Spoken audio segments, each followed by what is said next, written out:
다 같이 하나님의 말씀 같이 보도록 하겠습니다.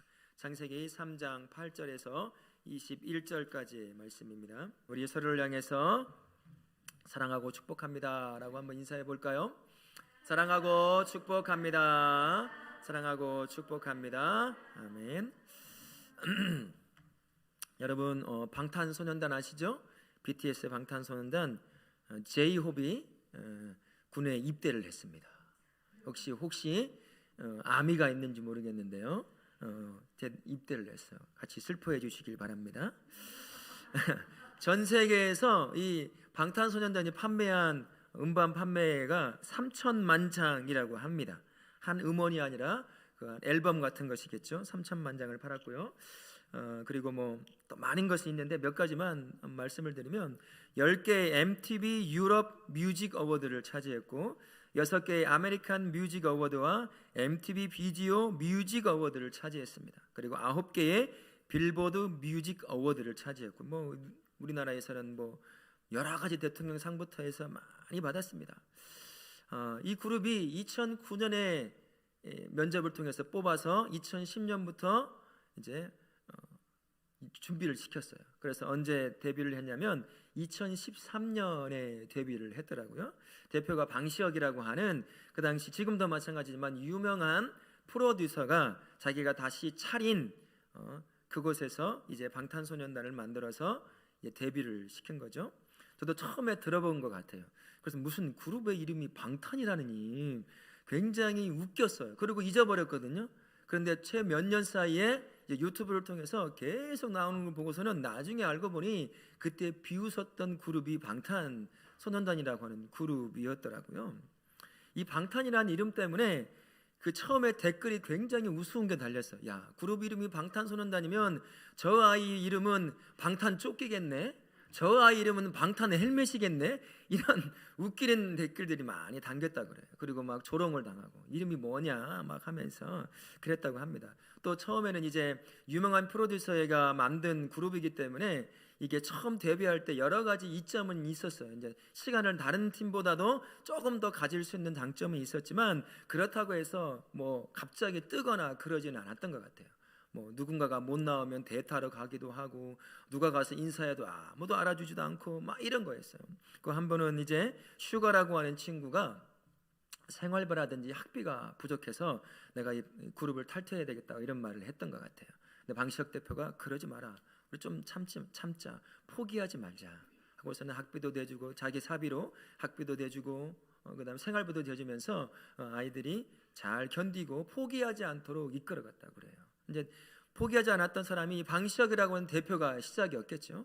그가 누구도 알아주지 않는 이들에 대한 이렇게 세계적으로 유명한 그룹이 될 줄은 몰랐지만 그래도 적어도 대한민국 안에서는 이름 있는 그러한 그룹으로 만들어내겠다라고 하는 확신이 있었기 때문에 많은 어려움이 있어도 절대로 포기하지 않았던 사람이 이 방시혁이라고 하는 대표였습니다. 자신의 사비를 털어서 다 회사를 만들고 그렇게 이끌어갔던 거예요.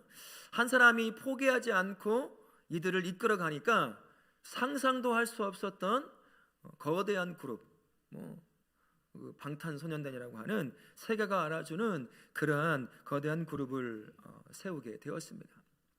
그 사람이 포기했다고 생각해 보세요.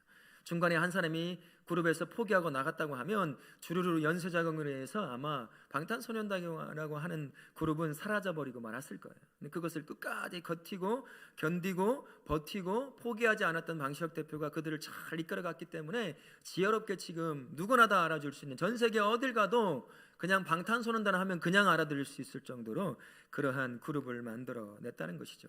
한 사람의 포기하지 않는 그 진념이 그만한 결과를 얻게 된 것이죠. 근데 이런 한 사람의 집념과는 비교도 할 수 없는 포기하지 않는 성품을 가진 유일한 한 분이 계셔요. 따라올 수 없는, 절대적으로 포기하지 않는 한 분, 바로 그분이 우리 하나님 아버지이십니다. 포기하지 않는 하나님, 그 마음이 절절 담겨져 있는 마음이 어디냐면 우리가 방금 읽었던 이 말씀입니다. 불순종에서 죄에 빠진 아담과 하와를요 하나님은 찾아가십니다. 마음이 아파서 찾아가시는 거예요. 가슴이 너무 아프셨겠죠. 자신이 사랑하는 존재가 죄 가운데 빠졌으니까 말이죠. 아마 하나님께서 죄 가운데 빠진 아담을 보면서 가슴이 덜컥 내려앉으셨을지도 모르겠어요. 내 사랑하는 자녀가 죄의 굴레에 넘어져 있으니 하나님 마음이 얼마나 아프셨겠습니까? 하지만 우리 같으면 포기할지 모르겠지만 하나님은 죄에 빠진 아담과 하와와 그의 후손들을 향해서 절대로 포기하지 않으셨다라는 것입니다. 하나님의 마음이 이런 마음이었던 것 같아요. 나는 너를 절대로 포기할 수 없어. 아담아, 어디 있니? 네가 가는 곳 나는 너를 끝까지 찾아가서 내가 너를 찾아낼 거야. 네가 아무리 숨다 할지라도 나는 너를 절대 포기할 수 없어. 내가 너를 찾아갈 거야 라는 그런 마음을 가지고 있었던 것 같아요. 이 마음이 성경에서 말하고 있는 복음이라고 하는 것입니다. 이게 바로 성경에서 우리로 하여금 겪게 만들고 싶어 하시는 하나님의 절절한 하나님의 마음이 담겨져 있는 거예요. 본문 3장 8절에 하나님의 마음을 잘 표현한 부분이 있습니다. 이렇게 좀 요약해 보면 이래요. 바람이 불 때 하나님의 소리를 듣고라고 하는 표현이 있거든요. 이 표현이 두 가지로 해석이 될 수 있어요. 첫 번째 해석은 이렇습니다. 폭풍 바람 가운데 천둥 소리와 같은 하나님의 소리를 듣고, 이런 식으로 해석이 될 수 있는데, 이 표현은 이런 것과 같은 것입니다. 동산에 거니시는 하나님이라는 것이 아닙니다. 강력한 폭풍 바람 가운데 천둥 소리와 같은 그런 소리로 아담을 대면하고 있는 하나님, 거대한 소리인 것이죠. 이때 하나님의 소리는 아담에게 어떻게 들렸을까요? 그냥 거대한 천둥 소리와 같은 그런 소리 들리지 않았을까 싶어. 이런 것 같아요. 제 목소리가 좀 크잖아요. 아담아! 이 정도 됐을까요? 이것보다 더 컸겠죠. 지금 성경을 해석할 때 이런 부분이 보이는 거예요. 죄 가운데 빠져있는 아담을 향해 찾아가시는 하나님이 이렇게 거대한 천둥과 같은 소리로 아담에게 찾아갔다는 얘기예요. 그러나 오늘 본문의 말씀을 보면 우리가 읽었지만 그런 뉘앙스가 별로 없습니다. 바람이 이리저리 부는 것처럼 애절한 마음으로 아담을 찾으시는 거, 어디 있음에도 불구하고 아시면서도 그 사랑하는 자녀가 죄에 빠진 자녀를 향해서 찾아가시는 모습이 우리가 읽었던 본문의 말씀입니다. 이때 아담을 찾아가시는 하나님의 목소리는 어떤 목소리였을까요? 그 목소리에는 사랑과 안타까움이 짙게 드리워진 사랑하는 아버지의 목소리였을 겁니다. 아담아, 내 사랑하는 아들아마, 어떻게 된 거니? 너 어디에 있니? 그런 마음으로 아마 하나님은 아담을 찾아 나섰을 것입니다. 이 두 해석이요, 가만히 보니까 어느 하나를 선택해서 바라볼 것은 아니라는 것을 알게 되었어요. 두 해석이 잘 맞아떨어져 가는 것 같다는 것입니다. 아담 편에서 자신을 찾는 하나님의 소리는 어떻게 들렸을까요? 천둥과 같은 소리로 들렸을 거예요. 죄가 들어온 아담의 그 안에는 한 번도 경험해보지 못한 세상에 지금 덜커덩 놓여 있는 거예요. 한 번도 들어보지 못한 소리, 한 번도 경험해보지 못한 경험, 한 번도 느껴보지 못한 이 감정 가운데 놓여 있는 것입니다. 죄를 짓지 않기 전에는, 죄 가운데 있지 않았을 때는 한 번도 경험해보지 못한 그런 상황에 덜커덩 내어 앉아 있는 것이 아담이었습니다. 죄를 짓지 않기 전에 아담은 나뭇잎이 서로 부딪히며 내는 그 소리조차도 자신을 향해 하나님의 사랑의 고백의 소리로 들었던 사람입니다. 시냇물이 흐르는 그 소리가 하나님을 노래하는 소리를 들을 수 있었던 사람, 지나가는 새가 짹짹거리는 그 노래소리가 함께 하나님을 찬양하는 소리를 들렸던 아담, 그 아담이 죄에 빠져버리자 이제 그 소리가 들리지 않는 거예요. 부스럭거리는 소리가 아담의 내면에 공포를 일으키기 시작하는 것입니다. 한 번도 들어보지 못한 소리를 듣는 것이죠. 졸졸졸 흐르는 그 시냇물 소리에서 더 이상 하나님을 찬양하는 소리를 들을 수가 없어요. 주변에서 울리는 수많은 짐승들의 소리는 한 번도 들어보지 못한 소리가 되어서 아담 안에 두려움과 공포를 만들어내기 시작하는 것입니다. 그래서 10절 말씀에 이렇게 표현되고 있는 거예요. 찾으시는 하나님이 부르시다 이렇게 말씀하잖아요. 내가 벗었으므로 두려워하여 숨었나이다. 죄 가운데 빠진 아담의 내면에는 다른 것이 없었습니다. 오직 두려움과 공포만 그 안에 숨겨져 있는 거예요. 그래서 주변에 들려오는 수많은 소리들, 자기 귀와 눈과 감각을 통해서 겪었던 함께하며 들었던 그 모든 것들이 이제는 완전히 달라진 것이에요. 이런 상태에서 하나님께서 찾으시는 그 소리가 아담아 어디 있느냐라고 소리로 들렸을까요? 저 같으면 이런 소리로 들리지 않았을까 싶습니다. 네, 이놈 아담! 왜 불순종했느냐? 징계하는 소리, 심판하는 소리, 멸망을 가져오는 소리로 아담의 심령에는 그렇게 들렸을 거예요. 그러니 그나저나 두려워 죽겠는데 그 하나님을 찾으시는 소리가 들리니 얼마나 두렵고 공포에 시달렸겠습니까? 죄가 바로 이렇게 만들어요. 죄는요, 하나님의 소리를 들을 때 나를 사랑하는 소리로 듣지 못하게 만들어냅니다. 죄는요, 하나님의 소리를 공포의 소리를 듣게 만들어요. 그래서 우리가 죄 가운데 절대로 빠져서는 안 되는 것입니다. 하나님은 그렇게 찾아가신 분이 아니셔요. 아담의 편에서는 그렇게 들릴지 모르지만 하나님께서 아담을 찾아가셨을 때 그 소리는 완전히 다른 소리였습니다. 아담을 찾는 소리는요, 사랑과 안타까움이 가득 담겨진 그 소리였습니다. 자신이 가장 사랑하는 존재, 자신의 형상으로 만들어진 유일한 존재가 죄 가운데 빠져 허덕이고 있으니 얼마나 하나님의 가슴이 아프셨겠어요. 그 마음을 가지고 아담을 향해 찾아가 가시는 거예요. 그 아픈 마음을 가지고 말입니다. 이때 찾아서는 하나님의 그 목소리는 심판과 징계를 전제로 하는 목소리가 아닙니다. 이때 찾아서는 하나님의 목소리는요, 회복을 전제로 하는 것이었어요. 하나님의 사랑과 결심이 담겨져 있는 거죠. 다시 자신의 자녀로 회복시키고자 하시는 그 하나님의 절절한 사랑과 애틋한 사랑이 묻어있는 그 사랑의 마음으로 아담아, 아담아, 어디 있니? 너에게 도대체 무슨 일이 발생한 거니? 라고 찾아가시는 것이죠. 우리 하나님은 자녀가 놓인 조건에 따라서 우리를 포기하고 그러는 분이 아니십니다. 내가 놓여 있는 모든 상황 가운데서 여전히 변함없이 사랑하시는 분이 우리 하나님 아버지시라는 것입니다. 그래서 자녀가 놓인 조건과 상관없이요, 우리 하나님은 절대로 자녀를 포기하지 않는 분이 우리 하나님이다라는 사실입니다. 그래서 포기하지 않는 하나님 때문에 우리 자녀에게는 항상 모든 상황 가운데서 희망이라고 하는 것을 우리가 얻을 수 있어요. 나를 하나님이 포기하지 않기 때문에 그 희망을 얻을 수 있는 것입니다. 사실 하나님은 아담과 그의 후손들에게요, 그들에게만 특별한 특권을 주셨습니다. 저와 우리에게도 지금도 가지고 있어요. 자유의지라고 하는 그러한 특권을 우리에게 주셨습니다. 이 특권은 아담과 하와와 그의 후손들에게 딱 줌으로 말미암아 자연스럽게 하나님을 찬양하게 만드셨어요. 그에게 주어진 모든 능력들을 통해서 창조적 능력을 막 하면서 이렇게 동산을 가꾸어가고 자기 나름대로 주신 능력을 가지고 놀라운 것들을 만들어내는 모든 삶의 그런 것들을 통해서 살아계신 하나님이 어떠한 분인지를 그 자체로 하나님께 영광을 돌리던 사람, 그 사람이 아담과 하와라고 하는 사람이에요. 죄를 짓지 않기 전에 그 모습인 것입니다. 하나님께서 멱살을 잡고 와서 겁박해요. 너 나 경배하지 않고 너 나 찬양하지 않으면 너 죽는 거야. 그렇게 하시는 분이 아니에요. 자유의지를 주셔서 그가 할 수 있는 모든 창조적인 일들로 하나님을 찬양케 만드신 것, 그게 바로 자유의지라고 하는 겁니다. 그런데 어느 날 아담과 하와가 하나님의 자리에서 끌어내리고 자신이 그 위치에 올라가기 시작한 거예요. 하나님을 세우는 인생이 아니라 자신이 하나님처럼 세워져가는 인생으로 그렇게 타락하고 된 것입니다.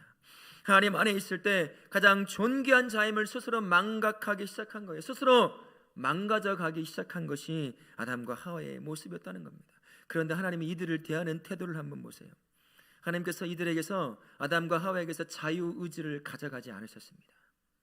그리고 언제나처럼 사랑의 마음으로 이 두 아담과 하와를 인격적으로 대하시는 하나님을 볼 수 있어요. 아담과 하와를 찾아오신 하나님의 모습을 다시 한번 생각해 볼 필요가 있습니다. 책망하고 징계를 내리시려고 찾아가시는 모습이 아니라 오히려 짐작한 탕자를 애타게 기다리는 아빠, 그 탕자의 아버지의 마음을 가지고 아담과 하와를 찾아 나서시는 것이었습니다. 따뜻하게 다가오시죠. 자상하게 대하시고 온유하고 겸손한 아버지의 모습으로 죄를 짓고 떠나버린 그 아들을 향해 찾아 나서는 아버지의 모습, 그게 우리 하나님 아버지라는 것입니다. 죄를 지었다고 너 그것밖에 안 되는 존재였냐? 내가 너를 어떻게 만들었는데, 그렇게 멸시하고 질타하지 않는 분이 우리 하나님이라는 것입니다.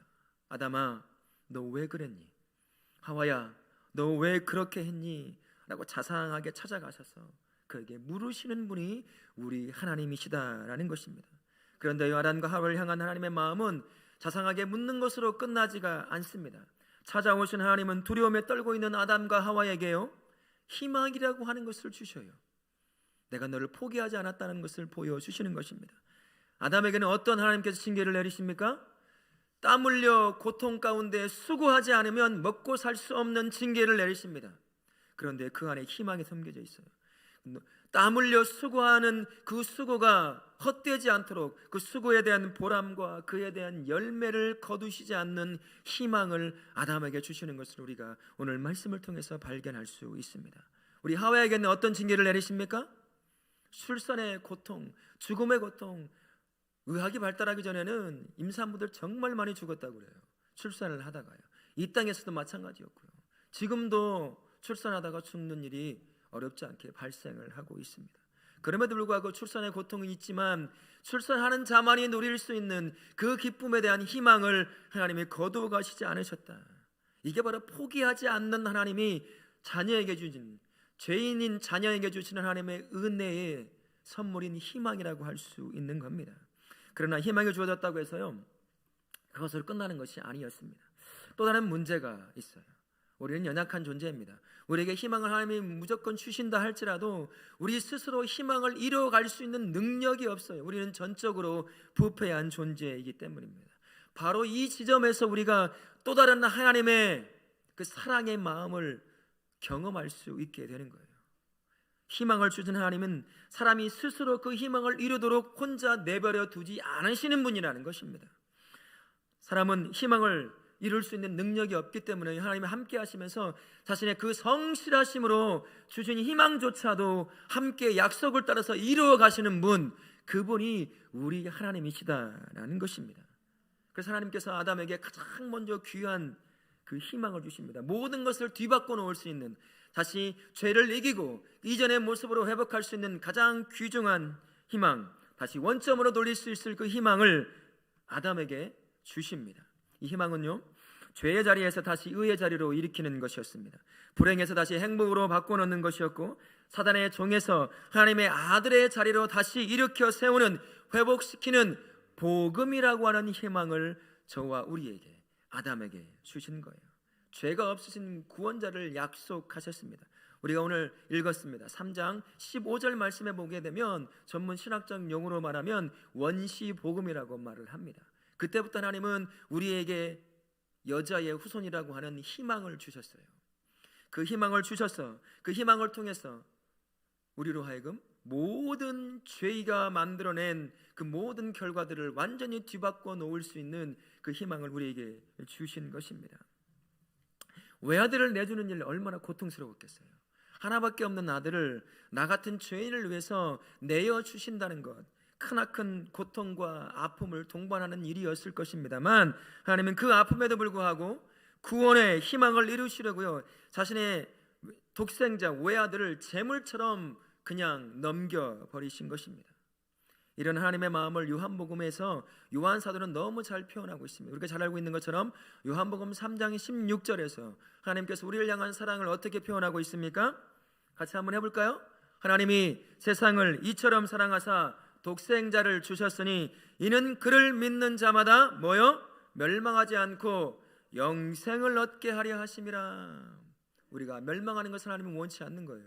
우리의 인생을, 우리를 절대로 포기하지 않는 하나님, 그 하나님이 모든 것에 희망 되시는 자신의 외아들을 딱 내어줌으로 말미암아 영원한 구원의 길로 우리를 인도해 가신다는 것입니다. 사도 바울은 이 은혜를 이렇게도 표현하고 있습니다. 로마서 5장 8절 말씀에 이렇게 표현하는데요, 우리가 아직 죄인 되었을 때 그리스도께서 우리를 위하여 죽으심으로 하나님께서 우리에 대한 자기의 사랑을 확증하셨느니라. 우리를 향한 사랑이 얼마나 컸던지, 자신의 외아들을 죽이면서까지, 내가 아직도 죄인이었는데도 불구하고 자신의 외아들을 내어 죽게 만들어 내가 너를 이렇게 포기하지 않고 사랑한다는 것을 확증해 보여주셨다라는 말씀입니다. 우리 사랑하는 성도는, 복음이 어떤 건가요? 복음이 복된 소식이죠. 한문적으로 그대로 해석한다면요, 구원의 소리라고 말할 수 있을 것입니다. 로마서 6장 23절 상반절 말씀을 한번 보시면 이렇게 되어 있습니다. 뭐라고 써 있습니까? 죄의 싹은 사망이요 라고 말합니다. 선언이에요. 다 모두가 죽는다는 것입니다. 여기서 예외가 될 수 있는 사람은 아무도 없다라는 선언입니다. 모든 사람, 죄에 빠진 모든 사람은 결국 다 죽게 되어 있다. 벗어날 사람은 아무도 없다는 것입니다. 다른 말로 하면 이 땅에 살아가는 사람은 아무런 희망을 가질 수 없다라는 선언과도 같은 것이었어요. 그러나 하나님은 이 선언으로 멈추지 않습니다. 우리가 방금 읽었던 이 로마서 6장 23절 하반절의 말씀을 보면 또 다른 선언을 하셔요. 같이 한번 읽겠습니다. 하나님의 은사는 그리스도 예수 우리 주 안에 있는 영생이니라. 예수 그리스도를 주심으로 말미암아 희망이 없던 그 인생에게 구원이라고 하는 희망을 주시는 분, 그분이 우리 하나님 아버지다라는 사실입니다. 이 복음이요, 모든 희망을 뺏어갔던 죄의 문제를 한 번에 해결해 버리는 것이었습니다. 결국 복음은 인간에게 새로운 삶은 구원의 삶의 시작에 토대를 놓는 일을 감당하게 되었다는 것입니다. 이제 인간은 복음 안에서요, 삶에 대한 진정한 이유와 목적, 그 방향을 발견하게 됩니다. 이 안에서 이제 우리가 또 다른 삶에 대한 희망을 얻게 되는 것이에요. 복음 안에서 근본적인 인간에게 근본적으로 필요한 희망을 주신 하나님은 이제 믿음을 통해서 주신 그 희망을 성취하며 살도록 만들어 가시는 분, 그분이 우리 하나님이신 줄 믿습니다. 요한복음 10장 12절 말씀에 이렇게 선포해요. 같이 한번 읽겠습니다. 내가 진실로 진실로 너희에게 이르노니 하는 일도 할 것이요 또한 그보다 큰 일도 하리니 이는 내가 아버지께로 감이라. 독생자를 통해서 구원받게 하는 자들은요, 근본적으로 신분의 변화가 일어나기 시작을 합니다. 예수님을 믿는 믿음 안에서 하나님의 아들됨의 권세를 받는 그 신분의 근본적 변화를 겪게 된다라는 것입니다. 하나님의 아들됨의 그 권세를 받은 자녀들은요, 하나님의 나라의 귀한 존재로 다시 한번 세워지는 그러한 삶의 변화가 일어나기 시작한다는 것입니다. 다른 말로 하면 하나님의 놀라운 구원의 역사에 귀하게 쓰임받는 자녀로 세워지는 그러한 귀한 존재로 세워지게 되는 그 역사가 일어나기 시작한다는 것이에요. 그래서 근본적인 그 예수 그리스도가 주신 그 복음 안에서 우리가 희망을 얻되, 무슨 또 다른 희망을 얻느냐? 내가 하나님의 아들됨으로 말미암아 하나님의 나라의 구원의 역사를 감당하는 그 자녀됨의 희망 가운데 우리가 살아갈 수 있게 하신다라는 사실입니다. 그게 어떤 삶일까요? 예수님께서 말씀하시잖아요. 내가 하는 것도 할 뿐만 아니라 내가 하지 않은 더 큰 일도 그가 감당해낼 것이다 라고 우리에게 선포해 주셔요.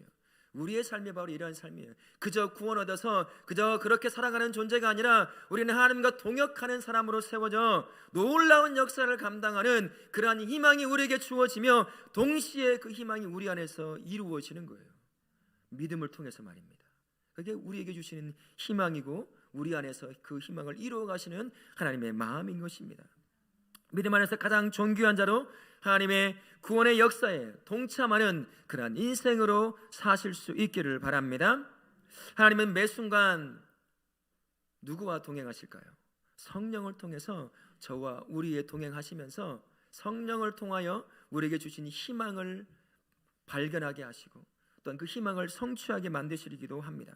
고린도전서 2장 9절부터 10절 말씀에 이렇게 말씀하셔요. 같이 한번 읽겠습니다.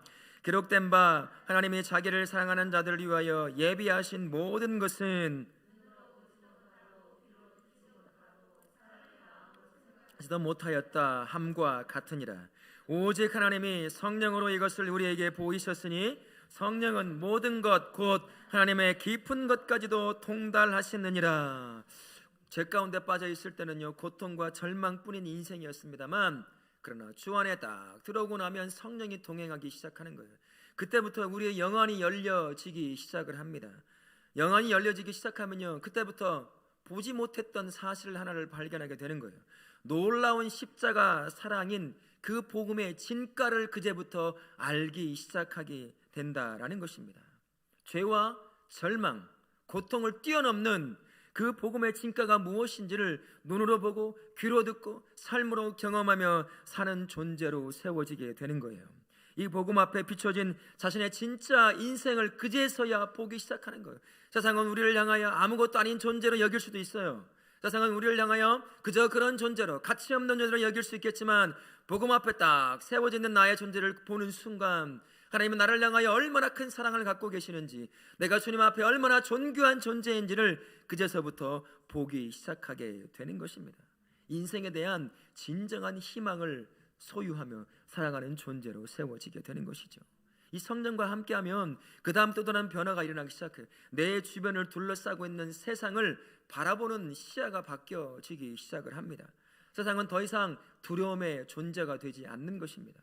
세상은 하나님의 구원의 역사가 일어나는 곳, 하나님의 역사가 있는 곳으로 보여지기 시작하는 거예요. 성령과 동행하기 시작하면 복음이라고 하는 렌즈를 통해서 세상을 바라보기 시작하는 것이거든요. 그때부터 그 세상은 두렵고 피하고 내가 도망쳐야 할 그런 곳이 아니라 그곳에는 여전히 하나님의 복음의 역사가 필요한 곳, 복음의 역사가 일어나는 곳, 그곳으로 보여지기 시작하는 것입니다. 복음 안에서 이제는 주님이 말씀하셨던 것처럼 성령과 동행하며 그 복음을 전하는 자로, 나로 복음 안에서 행복하게 만드는 그 행복을 전할 수 있는 그 전도자의 삶을 살도록 우리를 또다시 변화시켜내는 것입니다. 그래서 사도행전 1장 8절에 우리가 이렇게 이 말씀을 잘 알고 계시잖아요. 사도행전 1장 8절 어떻게 시작합니까? 오직 성령이 너희에게 임하시면 너희가 권능을 받고 예루살렘과 온 유대와 사마리아와 땅끝까지 이르러 내 증인이 되리라 하시니라 라고 말씀하십니다. 성령과 동행하지 않을 때는 영의 눈이 열리질 않아요. 그러니 나의 삶의 범위가 나와 나의 가족밖에 보이지 않는 겁니다.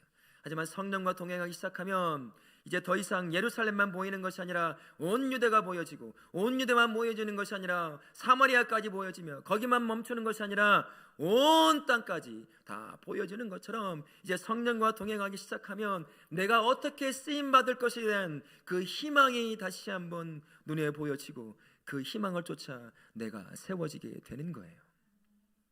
우리 하나님이 그렇게 우리와 동행하십니다. 우리 하나님이 우리를 향해 가지고 계신 마음이 바로 이런 마음이에요. 포기하지 않는 그 하나님이 우리에게 끊임없이 희망을 주십니다.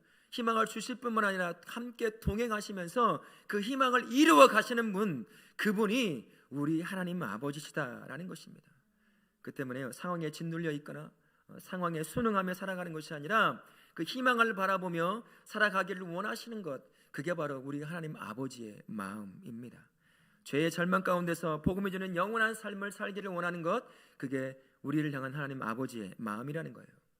믿음으로 하나님의 구원의 역사에 동참하는 것, 그게 바로 우리를 향해 가지고 계신 하나님의 마음이다라는 것 기억하실 수 있기를 바랍니다. 성령님을 통해서 십자가에 숨겨진 하나님의 사랑을 깨닫고요, 그 사랑을 전하는 자로 세워지는 것, 그래서 하나님과 동행하면서 끊임없이 나를 행복하게 하시는 그 하나님의 마음을 흘려보내는 삶을 살기를 원하시는 것, 그게 바로 우리 하나님 아버지의 마음임을 기억하실 수 있기를 바랍니다. 포기하지 않고요, 희망을 주시는 하나님의 그 마음을 여러분의 마음 가운데 깊이 새기실 수 있기를 바랍니다. 하나님의 마음을 깨닫고 어떤 상황 가운데서도요, 포기하지 않는 인생, 그러한 인생을 사실 수 있기를 바랍니다. 이 한 주간 여러분들 삶 가운데서 여러 어려움 가운데 놓일 수도 있을 거예요. 그래도 포기하지 않는, 그리고 매 순간 희망을 주시는 그 하나님을 바라보고 여러분 당당하게 사실 수 있기를 바랍니다. 아멘. 여러분 혹시 이런 질병을 들어보셨는지 모르겠어요.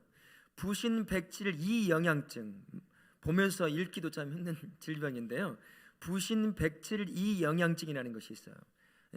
영어로 약자로 앞자만 따서 읽으면 ADL이라고 하는 건데 10세 이하의 남자 아이들이 걸리는 질병 중에 하나라고 합니다. 뇌 세포가 파괴가 돼요. 그래서 이제 유전 질환이라고도 하기도 하고, 그래서 이제 희귀 질환, 치료가 안 되는 질환 중에 하나였습니다.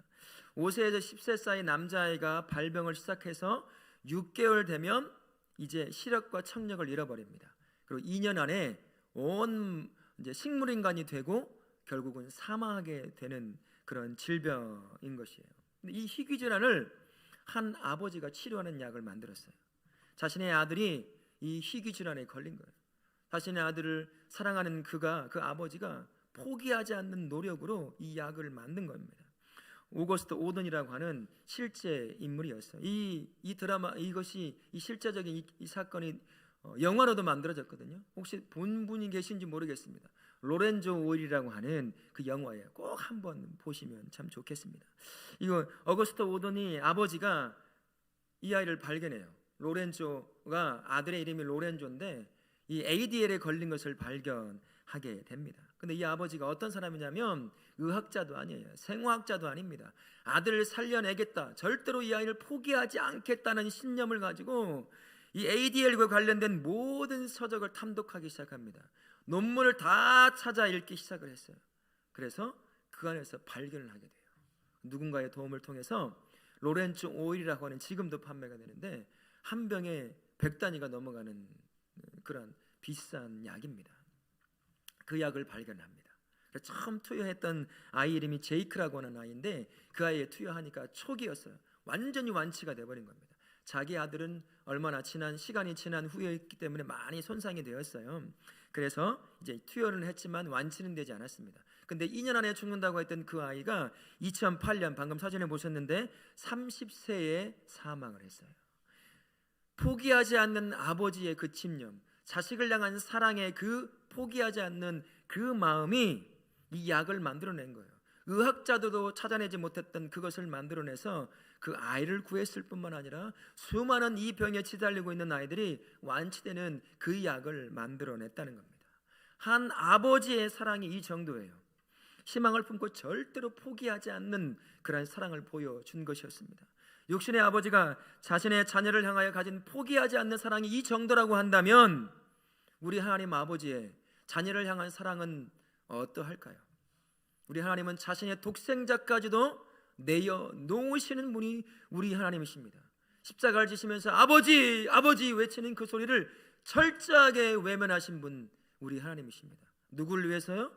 나와 우리를 위해서요. 완전히 자신의 외아들을 십자가에서 유기시켜버린 거예요. 죽게 보면서도 그 소리를, 애달게 자식이 아버지를 찾는 소리를 듣고 있으면서도 등을 돌리신 것입니다. 누구를 위해서요? 절대 포기하지 않을 나를 위해서요. 나를 살려내기 위해서 자신의 외아들까지도 포기하시는 분이십니다. 자신의 자녀인 저와 우리를 살려내는 일이 있다고 한다면 모든 것을 다 포기하시는 분이 우리 하나님 아버지라는 것이에요. 이런 하나님의 성품 때문에 자녀는 내가 속해 있는 그 상황이 어떤 상황이건 희망이라고 하는 것을 가질 수 있는 거예요. 절대 포기하지 않는 하나님이 내 하나님 아버지가 되시기 때문인 것입니다. 심지어 하나님은 어떻게 하시죠? 주신 희망조차도 함께 하시면서 이루어 가시는 분이 우리 하나님이시다라는 것입니다. 포기를 모르는 하나님께서 우리를 향해 이렇게 말씀하십니다. 이사야 49장 15절 말씀에 이렇게 말씀하시는데 같이 한번 읽어보겠습니다.